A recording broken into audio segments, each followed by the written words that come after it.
नई बहू ने बनाई होली की गुजिया। गांव में होली की तैयारियां जोरों पर थी। हर गली, हर चौपाल पर रंगों की बात हो रही थी। किसी के घर में अबीर घुल रहा था, तो कहीं पिचकारियों का परीक्षण किया जा रहा था।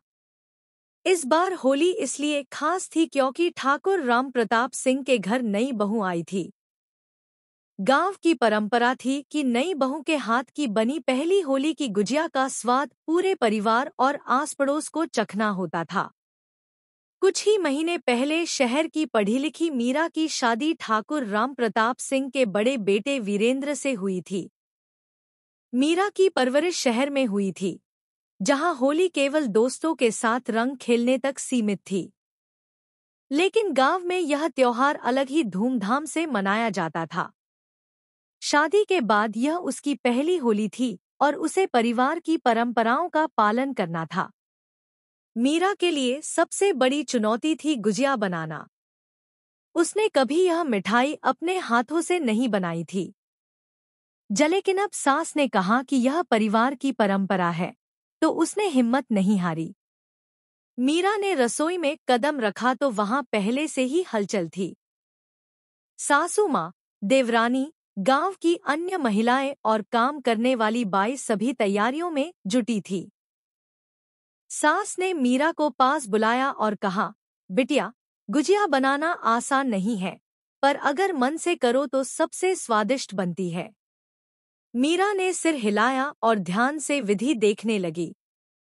सासू माँ ने पहले मैदा छाना और उसमें घी मिलाकर आटा गूंथना शुरू किया। फिर मीरा को बुलाकर कहा, अब तुम इसे अपने हाथों से गूंथो। मीरा ने जब आटे को छूकर उसे महसूस किया, तो उसे पहली बार एहसास हुआ कि घर की मिठाइयों में कितना श्रम और स्नेह झलकता है। इसके बाद सास ने खोया, सूखे मेवे, चीनी और इलायची पाउडर मिलाकर गुजिया का भरावन तैयार किया। मीरा ने ध्यान से देखा और फिर सास की मदद से भरावन तैयार करने लगी। अब बारी थी गुजिया बनाने की। सासू माँ ने आटे की छोटी छोटी लोइयां बनाकर बेलना शुरू किया। मीरा ने भी कोशिश की, लेकिन पहली लोई बेलते ही अजीब आकार की बन गई। सास ने मुस्कुराकर कहा, पहली बार में ऐसा ही होता है। मीरा ने हिम्मत नहीं हारी और फिर से कोशिश की। धीरे धीरे उसकी गुजिया भी सुंदर आकार लेने लगी। फिर गुजिया को मोड़ने का समय आया।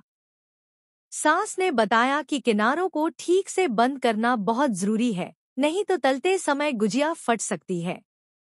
मीरा ने पूरी सावधानी से गुजिया को बंद किया और एक एक करके कई गुजिया तैयार कर दी। जब सारी गुजिया तैयार हो गईं, तो उन्हें धीमी आंच पर तलने का काम शुरू हुआ।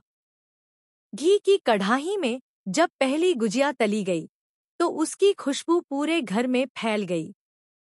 मीरा को बहुत संतोष महसूस हुआ। गुजिया तैयार होने के बाद सबसे पहला निवाला ससुर जी को दिया गया। उन्होंने स्वाद लेते हुए कहा, बहुत बढ़िया बनी है, एकदम सही मिठास और कुरकुरी। फिर घर के बाकी सदस्यों ने चखा और सभी ने तारीफ की। सासू माँ ने गर्व से कहा, मीरा, तुमने हमारी परंपरा को निभाया और बहुत अच्छा किया। मीरा का मन खुशी से भर गया। जब आस पड़ोस में गुजिया बांटी गई, तो सभी ने कहा, नई बहू ने तो सच में कमाल कर दिया। यह होली मीरा की गुजिया के बिना अधूरी होती। होली के दिन पूरे गांव में रंगों की बौछार थी। मीरा ने पहली बार इतनी बड़ी होली देखी थी। ससुराल वालों ने उसे प्यार से गुलाल लगाया और मीरा ने भी पूरे परिवार के साथ मिलकर रंगों में भीगने का आनंद लिया। वह पल मीरा के लिए यादगार बन गया।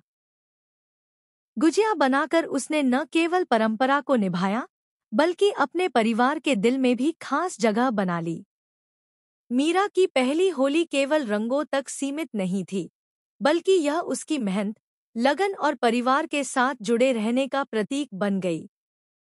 गुजिया के स्वाद ने उसे घर का अभिन्न हिस्सा बना दिया।